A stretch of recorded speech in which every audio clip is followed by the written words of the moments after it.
Hello Ryan, how you doing, mate? Not too bad, not too bad. Glad that's over. Aye. Well, I think I've got Gordy coming in here. I'm just trying to catch him now. Give me 10 seconds. I don't know if I've got him. Right, I'll take him after now. Sorry, I don't know what happened there. Right, guys, welcome to Cheers TV. Kilmarnock 2, Rangers 4. I'm behind the screens tonight, so you won't see me. It's really going to be down to Ryan and Gordy talking. So I'll pass you right on to Ryan. Thoughts on the game, mate? Aye, rough and tumble, eh? I think probably the biggest thing you can take away with it is where's that character been all season? You know, it's great to see a fight back at last, a bit of something in them. Obviously, too little, too late as far as the league's concerned, but you know, it's great to see that there is something in there for them. There's Gordy just came in now. Just checking. Can you hear us, Gordy? Sorry, guys. Yeah, I can hear you. My phone's been thrown away 3 times a night, and laptop's been chucked out the window twice, and right, so just getting settled back down. I swear we're live now, guys. So just quite quickly to talk on the first 30 minutes of the game, or the first 20 minutes, Rangers were absolutely awful, and we were desperate to get a response. Yeah, I mean, it's probably, I would say, thinking about this at half time, that's probably in my lifetime one of the worst half hours I've ever seen in my life. Just all over the pitch, and I'm not exaggerating, sadly. I thought Proper and NCL were absolutely atrocious. I've not seen defending like that in my lifetime, I don't think. But I'll throw it out to anybody else. But that's my thoughts on that, on the defending enemy. I mean, I actually thought when it went to 2-0, I thought, right, we're getting a proper humping here. And I felt bad for Barry Ferguson when you seen his face, because the guy looked as if to say, what the fuck can I do here? What more can I do? But we're going to have to quickly, whatever happened with the result tonight, great performance at the end, but we're going to have to fix that, the centre-half pair, because when Tavernier came into there, he settled it down a wee bit. For all his criticism he gets, he was a far better centre-half than he was a right back tonight. Yeah. I think we've got to give Barry credit for having for what I hate using this phrase, but not on telly and all that, but having the balls to make that decision after half an hour. You don't see that a lot in football, and you've got to credit, Brad Barry coming in, talking over with his coaching staff, the guys there, and taking NCL off, and straight away we got a different team. And so you've got to give the new manager credit for that, because I thought it was a bold, brave decision, but it worked. Ryan? Yeah, I'm with that as well. It's just absolute bomb scare at the back. You just seen Kilmarnock were just right up. They were just throwing absolutely everything at us. It was corner after corner, long throw after long throw. And, Clinton NCL is just a young centre-half. He's still learning his trade. The first goal, shocking defending, to be honest. Really, really poor. Credit to Kilmarnock for the second goal. They've stolen the ball in the middle of the park. NCL and Raskin possibly a wee bit guilty of overplaying it in a silly area of the park, and can't take away from the boy. It was a fantastic finish for the second goal. But credit to Barry Ferguson. Not a lot of managers would have the courage to make that substitution after half an hour. And I hope the young boy gets a talking to after it, because something like that could really set him back in his progress. So I hope they've got the know how to have a wee chat with him and look after him in that respect, because you've got to obviously make sure that doesn't affect him moving forward. Yeah. I'll tell you a couple of things that really annoyed me. First of all, the guys the training staff haven't had enough time to work on the set pieces, but the set pieces haven't been much better when it comes to defending them. So they're going to need to work on that this week. Something that really annoyed me, I didn't hear anybody picking it up. See at Auchenhowie, we've got 2 full-size professional artificial pitches. Now, I would like to think that we've been training on them all week, and before we play Kelly, we train on them. Every major move in the first half hour of the game and other parts of the game, our players kept sliding in on us. And that was a worry. Why were we falling about and the Kelly players weren't they? And that's why the goal. Well, yeah, you've hit the nail on the head there, Si. I think Proper falls at does he slip and boy gets in. But I mean, there's a difference between training and playing a game, I guess. But no, you're absolutely right. I mean, I don't know. I mean, I think after the first half hour, I've seen a couple of comments coming in. And we could have been, I think Alex has said 3-0. It could have been 4 or 5 to Kelly after the first half hour, as far as I'm concerned. But, Ryan Proper has not done NCL any favours at all in his performance either. and it could have been either one of them. But I think Encella was just about the worst of the two. But Ryan Proper has to have a look at himself in that first half hour because Who's he was Ryan a Proper? captain. Who's Who's Ryan Proper? Sorry, It's not Ryan Proper. Robert. What's his name? Robin Proper. Robin. Oh, sorry. So it is right. Probably. Okay, all right. It's been a tough night. It's been a long night. Okay. I'm not But my heart- listen, I'm not taking his name. Sorry, my heart and brain's still racing after that first half hour. Right, Robin Proper. Sorry, Ryan, because your name's right in front of me. Anyway, there you go. That's one for the gag reel. But on a serious note, So- I think he was the captain of 20 N Shed for a few years. He's come in, was on a good salary, cost him money. He's got to have a look at himself as well because he has not been good this season at all. So anyway, guys, that was the bad part of the game. Let's talk about the good part. We brought Tavernier on into the middle of the park.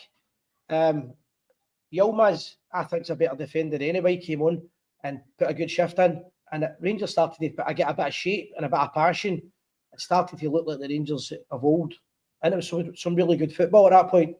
I must admit, even when it went to 2-1, I still didn't fancy getting the result. Well, I think for the first goal, I think it's a great goal. I know that we slag off and we've doubted some of the referee decision this season, but looking at that first goal, we've got to go back and give the referee some praise because he's played a really good advantage, and we've got the goal literally from that move. So fair play to the referee on that occasion. But I thought it was a great move and a great finish by Czerny, and that started the ball rolling. Hey, Ryan? As well happy standard Czerny finish, to be honest with you. And it was a goal. I think we really needed a goal before half time. I think if we'd been in 2-0 down at half time, obviously it makes it more difficult for us. But I think it was important that we get that marker down before half time. And he's taking his goals brilliant. It was a great assist from Diamandi as well. Yeah, I think Diomandi's had a kind of, you can't really single out, part of the NCL really, and properly, you can't really single out anyone from the first half hour really for having even an average game. But after we got that goal, I think Diomandi came into the game. I don't think Raskin had a particularly good first half, but he came into the game second half. But yes, we needed, as you've both said, we needed that goal, and it couldn't have come at a better time, and I just instilled some confidence in the team. But Czerny, if we can't keep him, he's going to be a big loss, I think. Yeah, I'd pay the money for him, to be honest with you. Any comments you want to go through Simon just now? Or? I've just got the one on there, the Billy McDonald, he's in the Coffs Harbour Loyal Ranger Supporters Club Australia, and he's just saying no surrender ever with the Union Jacks. It's great to see Ranger supporters watching for all over the world, and they're suffering as much as we are.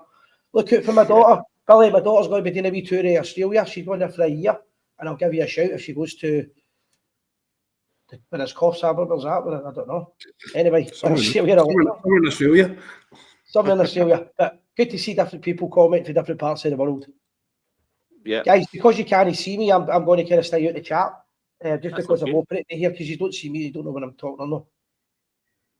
So I've just seen a comment coming in for Alex Gellert. I've read it out. Please to the coaching staff and to the travelling support, but it's clearly evident the players are low in confidence and lack of physical presence is a real problem for domestic fixtures. Yeah, Alex. I mean, I think when you look at the throw-ins and free kicks and corners that Kilmarnock had tonight, and even looking back at various games throughout the season, especially corner kicks, we do look frail, vulnerable, balls in at the box. And the coaching staff have done well tonight. They've made that change after half an hour. But as Simon and Ryan has both alluded to, there's a lot of work to get done in that training pitch over the next few weeks. Yeah. See, one thing I don't understand, Gordy, right, is obviously, it's pretty obvious that we're weak from corners and we could defend in these ones. How can we not get guys on the post? See the likes of the first goal there. There's nobody on the post. So if you know there's a good possibility you're not going to win anything, why are you not putting guys in the post to try and support the goalkeeper? It's a good point. It's Martin. Yeah, I mean, it's a good point, mate. It's just if you look back at some games we have, so it's really, really weird because if you look back, I don't think it was the St Mirren game at the weekend, but I think it was the Queen's Park game. Tab was on the post for the corner. So I think some games we do, and some games we don't. It's a really, really strange setup. I just think overall there's a lack of leadership in the box. I don't think that.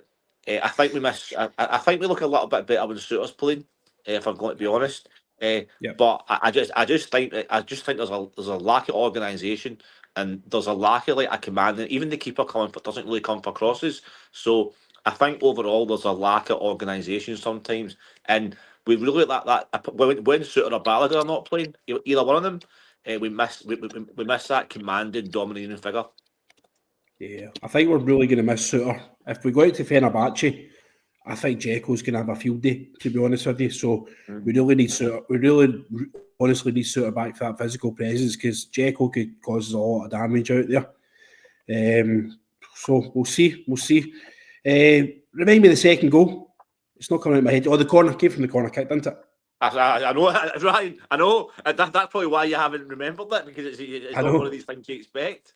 I stopped watching these at corners. I've got to say very, very quickly, sorry, I'll let you come in and talk about the goal, but I've got to say a quick mention about Cyril Dessers, right? I was quite frustrated with his performance again tonight.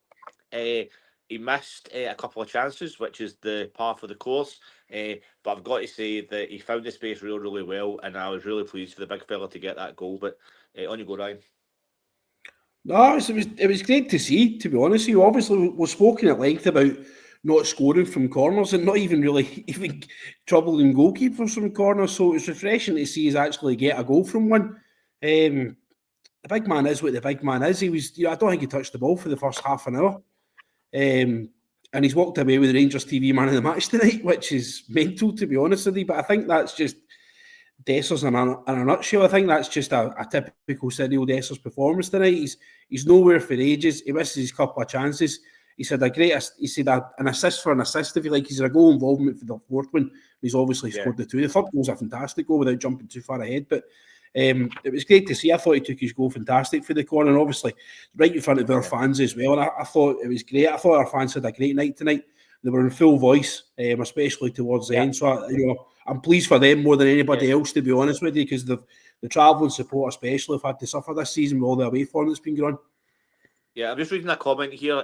So somebody's mentioned it's somebody with initials and numbers, so don't know the actual first name, etc. But Katic would have sorted us out at the back. Well, I definitely think is that not Ryan's pal? Because that looks like Ryan. You need to watch out for that guy. That guy's dodgy. Aye, okay. That's probably Ryan proper. So Katic, right? Yeah. So well, I don't really think it. I think Katic, Balogun, and Soutar. I think we're missing, that one commanding presence, and a lot of the time you've got to have a leader at the back. One of the central defenders being a leader, and a lot of other players take inspiration for that one central kind of figure at the back, and we don't seem to have that when Soutar or Balogun aren't playing. So, it's not so. So you can put Katic in that as well. Is Katic the answer to our defensive problems? That's probably another conversation for another show. But certainly we can only talk about the players we've got at the club at the moment, I think, given the situation we're in. And it's, we hopefully Soutar's back. What's Soutar's situation with injury? Is he getting close to fitness? No idea. Well, Clement said before he left, from one of the things that I did listen to him, he said it was just something minor and it was only going to be one game, maybe two. There was obviously the video that was released by the club yesterday in the training session that they did. I didn't see Soutar taking part in that. And even if he had taken part on it, I don't think the club would have risked him, or Matt Ferguson would have risked him on the plastic part tonight. So I dare say he's been wrapped up in cotton wool, getting ready for Istanbul a week on Thursday, a week tomorrow. So we'll see. We'll have a better idea if he's involved with the squad on Saturday. I think you might find they might get a half next week in preparation for that. We desperately need him for the European tie, being honest. Yeah, I think all roads are, all kind of, our season kind of hinges on not even getting to the final, but just getting through to the quarterfinal, the semi-final, I think it's going to be a massive boon for us and a bonus for us. So I think it's right that we're kind of maybe keeping him, but he'll have to have some match sharpness and some match minutes before we go out to Turkey. I've seen a couple of comments coming in just before we go on and talk about the other goals regarding the management team, the coach team, and the passion. A couple of people have showed, so Alex is saying that Fergus showed more passion in that game than we've seen since Gerrard. I totally agree with that. Yeah, It's hard to argue with, yeah. Yeah, and we actually seen. I wasn't at the game; I was watching it at home, but you've seen a lot of interaction between the coaching staff as well, and you've seen a lot of instructions getting relayed to the team, and you've seen Barry going off his head a couple of times as well. Right. Even in the last 5 minutes or so, when the game was kind of wrapped up, you've seen him be getting quite angry at players not following instructions. So that bodes well, and yeah, that was quite pleased as well. But yeah, absolutely, I think Mark Hakes might have said the same thing about the manager as well. So it was good to have that passion. Definitely. And that. Sorry to interrupt. There was something for me when McCausland came on, and he's getting a wee word for Billy Dodds, and then he's getting a word in his ear for Neil McCann, and then Ferguson has a word in for. See, just seen that, and it's two guys that have won how many trophies with Rangers, over the years. Dodds with all his goals that he scored under Advocate. McCann with his winner at Celtic Park that won us the league, which obviously nearly caused an absolute riot. If it did cause a riot, and Ferguson, just seeing that, for me, it just felt so much more. It just felt as if it meant something. And see, as a player, obviously because Lane's come up through the youth and he's well known to be a Rangers fan. See if that kind of get you going and get you motivated to go in the park and absolutely nail yourself to the wall. Nothing's going to get you going. So I liked it. I really enjoyed seeing it. Yeah, and it's definitely good to see. I mean, just having that pride in the jersey again. I think that's something, you can say these adjectives all night. You can say pride, you can say passion, motivation. Something happened, and after that 30th minute tonight, something happened to the team. Collectively, it wasn't just one player. It's just they all seemed to just switch on. And I don't know if it was that substitution that maybe sparked it, because they thought to themselves, "Here's somebody that's not going to tolerate this." Aye. I don't know.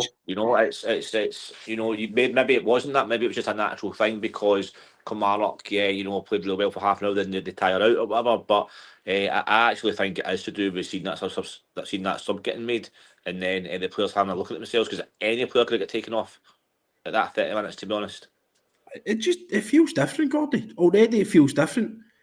Just like I was saying about McCausland, substitution, in normal circumstances where a sub's going on, you've got Colin Stewart, the goalkeeping coach, shoving an iPad or a clipboard into your face. Stefan van der Heyden's got his arse on the bench and he's sellotaped to the bench. Alex Ray's sat there, he's on his fifth bit of chewing gum, and Clement just pats you in the back as you go into the park. You actually felt as if they were getting proper instruction and proper encouragement to go in the park. You could be the greatest football coach in the world, but see the best football managers. See likes of your Fergusons, your Walter Smiths, your Gardy, all these guys are the best managers in the world. And if you can get the better level out of the man, that's where you're going to make the difference on there. That if you can get him to play for you, that you're going to get. It's hard to get into words what I'm trying to say, but I'm sure you understand what I'm getting at. Yeah, I mean, I made a point the other night that this team has went head to head with some good teams this season.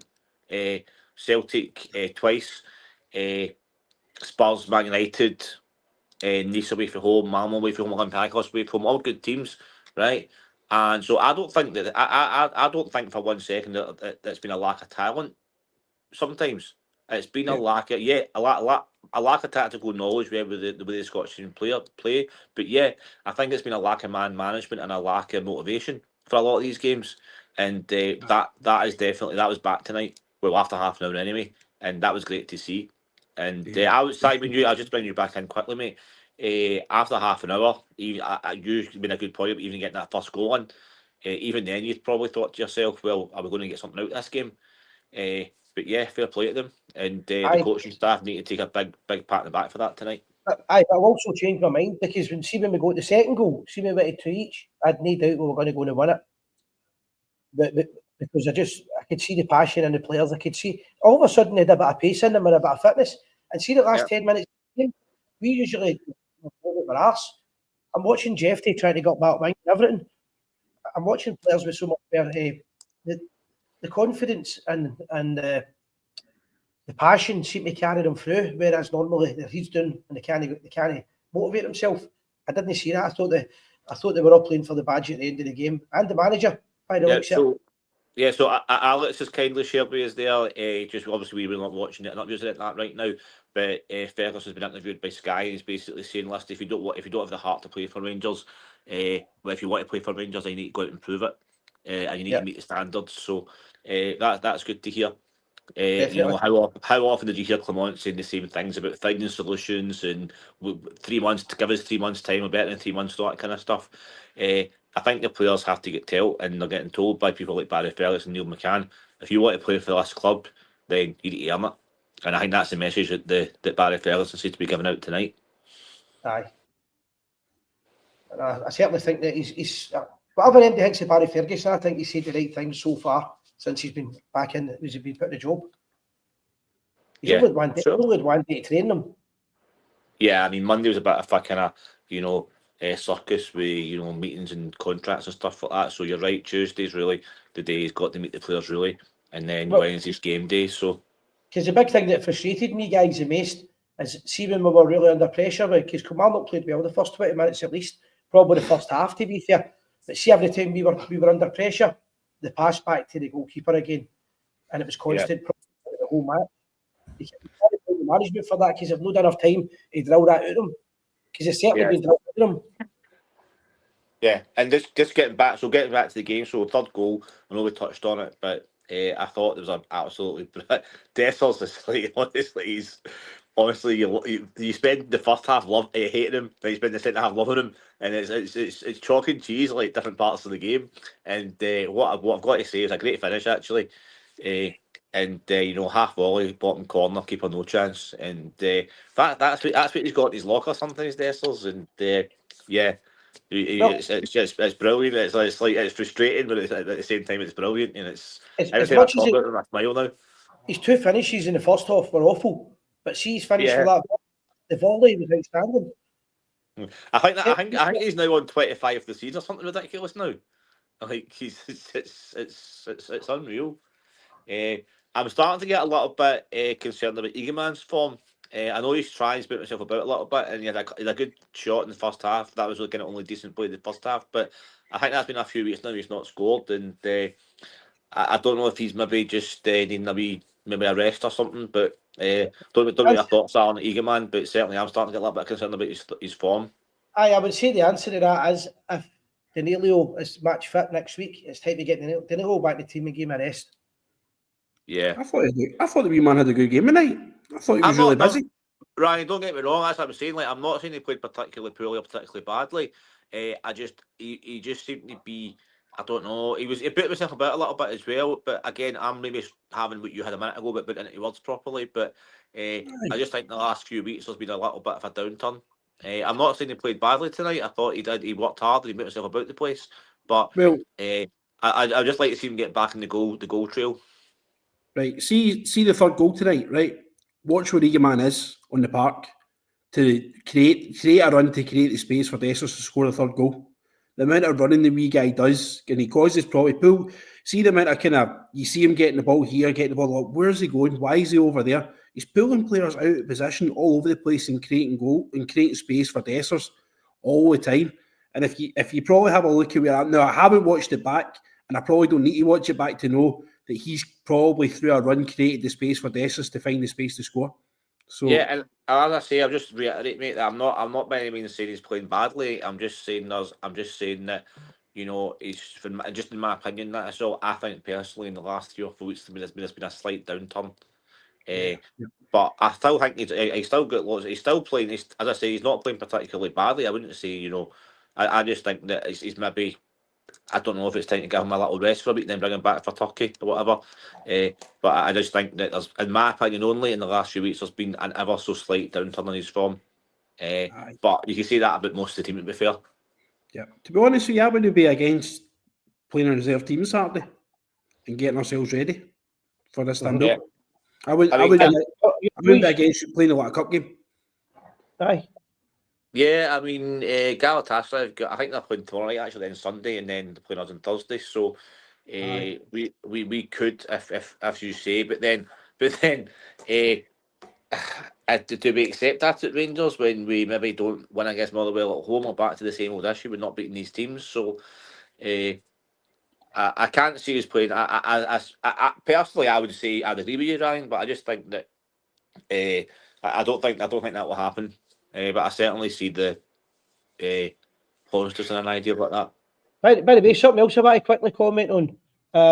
I thought the referee tonight was absolutely shocking, and I don't mean a bad referee for Rangers. I thought he made decisions for both teams, but probably very card handy for an example. Constantly bringing out cards, stopping the game, exaggerating challenges. I thought he had a real shocker. Well, in the first half, mate, if it wasn't for the referee playing advantage, we wouldn't have got that goal. Well, I suppose, but I just thought he had a bad game, to be honest. I thought he kept stopping it. I don't know. I mean, to be honest, I can't. I think I don't really remember the referee making too many obvious mistakes tonight. I know that's not. I know that they shouldn't make them anyway. But well, I didn't think Hadji should have been booked straight away. I thought Hadji got a terrible challenge on him. All right, he reacted, but it wasn't really violent conduct to it. So I don't think Hadji should have been booked. Yeah. I don't. Nothing really. I mean, a couple of VAR checks that were dismissed straight away.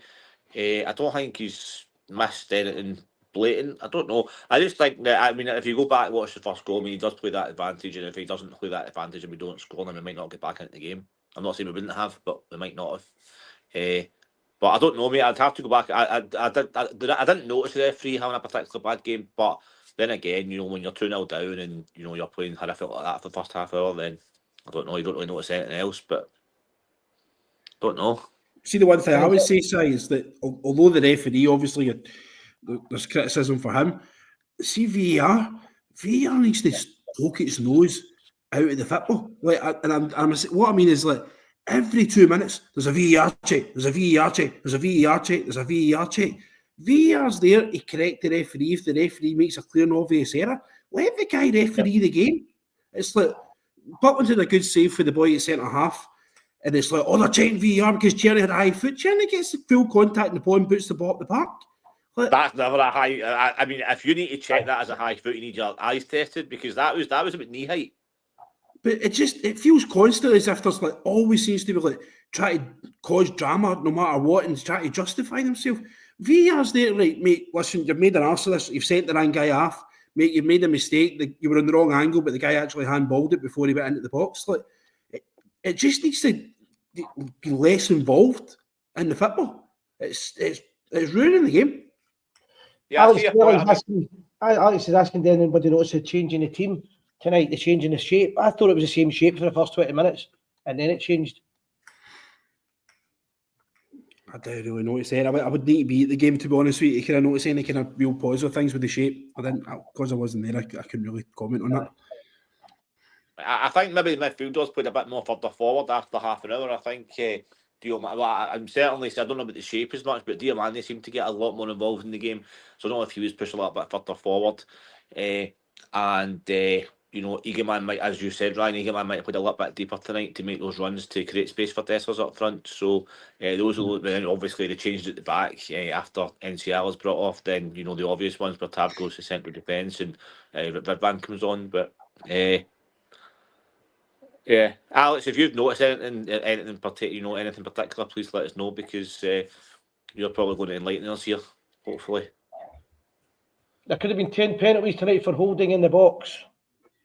Well, I don't know if he means for Kilmarnock or for Rangers, but certainly if Kilmarnock had, 4 corners in a row in the first kind of 10 minutes or so, and I thought NCL was a little bit, holding on a little bit too much at various points, but the referee kind of sorted that out.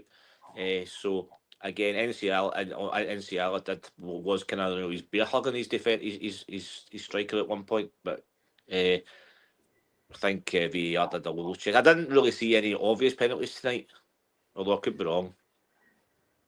Aye, I kind of felt the same with that. Anyway, guys, anything else you want to add to this chat tonight? Well done to Bearami for his goal. We haven't really mentioned that. I thought I'd done another sweet finish as well. Aye, true. Done his best to miss it, didn't he? I will, no quite. And then he came on and he got a bit Scottish. It was good to see McCausland get some game time as well. Obviously didn't have much of a chance to make an opportunity, but a couple of runs, and it was good to see him part of the actual team again. But yeah, no, just overall, just what a difference in motivating. The first half an hour, I thought it was going to be 3-4-0 Kelly, but you've got to give the management team and for the players as well to react to it. You've got to give them credit as well for the turnaround. But there's no way, Rangers players should allow us to get ourselves into that state after half an hour, because we will be severely punished in Turkey if that happens again. So all in all, guys, the first 20 minutes, absolute dung. The rest of the game, I thought we played well. It's getting shorter and shorter. It starts off half an hour by Saturday with the first 5 minutes. Brilliant. Anything else, guys? No, just I'm going to go for a lie down now. Brilliant, guys. Excellent. Thank you very much for your contribution. Cheers, Ryan. Cheers, Si. Speak soon. Right, guys. Cheers. For the best. All the best, guys. Have a good night. Bye. See you there.